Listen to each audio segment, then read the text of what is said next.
Sanibonani molweni ndenamkela kwesi-TV ngesiXhosa. Iyatsho ke bethuna ingoma exopho yamatshitshi kumnandi kuyale. Uvele phi uDikwe ufile ke guys akayifuni noyibona kwayo yonke le nto itsho apha. Uthi yena bengeke nje akwazi umelana nento yoba alinde ukuze onwabe abe uzofunelwa umendo abe ehleli eyintombi. So yena bengeke akwazi ukuyimela loo nto leyo. Uthetha noSamke ke. uSamke yena ubhizi ngapha ubhizi uyaphilisha uthi ke makamnikeze izinto. Vele phi uDikwe kwayileba kube kuphekelwa nezintombi uthi ngoba naku bezi-virgin sekufuneka sibe siququzela sihle sinyuka thina sipheka. Uthi uSamke ewe fanele sibaphekele mina futhi bandikhumbuza ngexesha lam abantwana. And besides into yoba bangamatshitshi kufanele sibaphekele ngoba zii-visitors zethu. So uVelephi akafuni nalento uba kube kubhizi kuququzelelwa abantwana nje iyambhora yonke le nto eyenzeka apha. But ke uSamke umxelele into ethi ke kufanele sibaphekele and ethi ndiyaxolisa into yoba wena awuzukwazi ukubajoyina njengangoku because kaloku akayontombi yena akho nto izamdibanisa nabo mos andithi unomntana. So bathe besancokola kwafika uSangweni. uSangweni kuntshingitshing ke uyinto equmbileyo. Ufika wahlala ke phaa uVelephi kuyamgcona kumbuza uba yibo usaqumbe nangoku usekwi-hunger strike nangoku.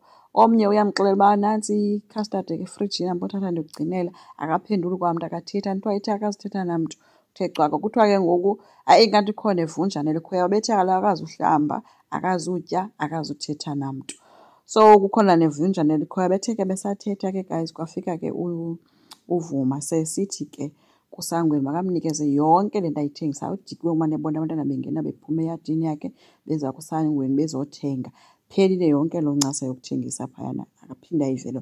Wathi ukhe ndaphinda ndeva into yoba kuthiwa akho nto oyithengisayo kweli khaya sizogagana. So kuvuthiwe kukutya ke uSamke abesethatha ukutya ehambisela ke iintombi apha afike khona kumnandi ke kuyaculwa ziyasina kuyale nale. So wafika ke bezobanika ukutya kwabo ethi ke uyaziqhenya ke ngabo bamkhumbuza ke nyhani ngexesha lakhe ethi nale nto uba bezigcinile bedlalela kude le namakhwenkwe beziphethe kakuhle uthi nje ubaqhwabela izandla kakhulu. So nabo ke bahappy ke bayabonakala ke wabashiya ke banika ukutya. Ethi ke sekushiyeke on the 2 days ibe ngumemulo kaSibongile. uNomfundo ke uzibhorekele ukwakhe ufowunela uSamke ke bathe besazama ukuncokola xa uSamke ubhizi. Ke besithi uSamke no amphe ixesha lakhe abesebuza uba yewethu uyakhumbula uba wawundixelele into yoba nohlukana nomxolisi zange ude undibalisele uba nohlukaniswa yintoni kwenzeke ntoni. Abe seyiqala phantsi ke uNomfundo ke yoba kaloku ndalaliswa unjengaye apha kwam iintsuku. Hayi othukeleyo kuSamke besithi hayibo uphinde wamnikeza itshansi na athi omnye no not ngolo hlobo but kuba wayexakekile waqhubeka wahlala apha. Esisi ke uSamke kodwa ke okubalulekileyo ke kukuba icacile into yoba ikhona into angayifumaniyo njengaye phaa kwakhe ayifumanayo apha kwakho. Abe sebuza nomfuna njengantoni athi omnye uthando kaloku. Ucacile into yoba uyalifumana apha but ke ngoku iproblem ulifumana mahala apho kuwe. Mna into endiyicingayo into yoba unjengaye ngcono akuthatha akwenze unkosikazi wesibini but ke ngoku makalobole enze everything kube official. Hayi uNomfundo besesothuka esithi mna no angeke ndikwazi ukuba sesithejini never hayi angeke ndikwazi. Wabe sithi kuSamke kodwa into endiyaziyo mba intliziyo ifuna eyifunayo. So uSamke ubhizi ngaququzelele uNomfundo into yoba makaqhubeke abuyelane nonjengaye. Andithi kaloku iyi-enemy kaPhetheni ayisezo-friends. So uzakwenza ngandlela zonke into yoba uPhetheni makangonwabi emtshatweni wakhe. And ke uNomfundo for sure uzoyicinga into ethi ngcono ndibuyelane nonjengaye kakade ngutata womntanam and banako ukuvana noPhetheni. Maybe angavuma uPhetheni ngenye imini into yoba makangene uNomfundo esithenjini sakhe asazi.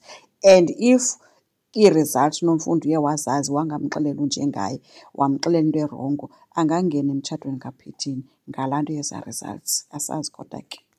So uSamke uthe esebhizi ke eMbalenhle ethengisela abantu kwaze ofika guys uSangweni ephethe iplastiki emnyama yakwamasipala enodoti wawuchitha wonke wawugcwalisa ishophu kaSamke ethukela esithi wena uligqwirha ubhizi udlise utata imayeza ngoba ngoku utata semamela wena ujayivele isiginci sakho wena ngoku ibhizinesi yami iphelile ngenxa yakho uhamba uzifaka ezindabeni zabantu ezingakufuniyo. So uyamkhomba ke guys ingathi uthetha nentanga yakhe.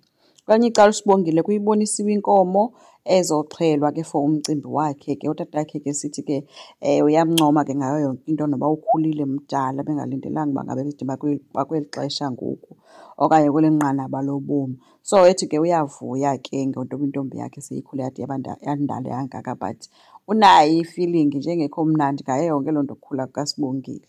Kodwa ke besithi uyaziqhenya and uyacinga uba nomamakhe apha akhoyo uyaziqhenya ngaye, even umakhulu kaSibongile uyaziqhenya ngaye apho akhoyo. Embaleni bathe sebegqibela uklina ke uSamke ubhizi uthetha ke nentombazane eklina khona into yoba yeyi uSangweni lidimoni soze uva ayikho into enje.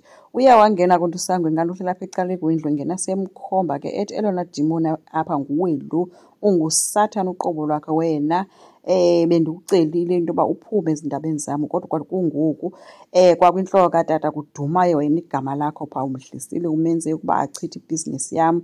Ungenwe ngamadimoni wena kuqala. Watsho emkhomba ke khaba naloo migqomo ejula neepleyiti ebezisetafuleni phantsi. Wavula naloo plastiki ibibekiwe beseqokolelwa waphinde wayichitha wayiqalisa wayigcwala indlu phantsi. Ewisa yonke into ke uSamke uthe ke hayi uzawudila naye makaqhubeke enze le nto ayenzayo. Kodwa ke bephoxekile kakhulu ke uSamke because ungenelwe ngamanzi endlini njengangoku. Kwahamba ke bathe besitya ke kwatsho inok emnyango kanti nguThemba. Themba ke uzise ke laa leta yokuzocela ke ukulobola kwaMbambo. So uyifundile ke uMbambo ke loo leta leyo eyikhwaza into yoba abakwaDlamini bacela ukuba babe ne-meeting naye. Lena ke kuyoba yi-surprise ke for uSibongile because akazi kwanto ngento yoba khona into ezakwenzeka, wazi nje umemulo. Enkosi ngicela siqhubeke, subscribe, silike, singakhomenta futhi. Bye.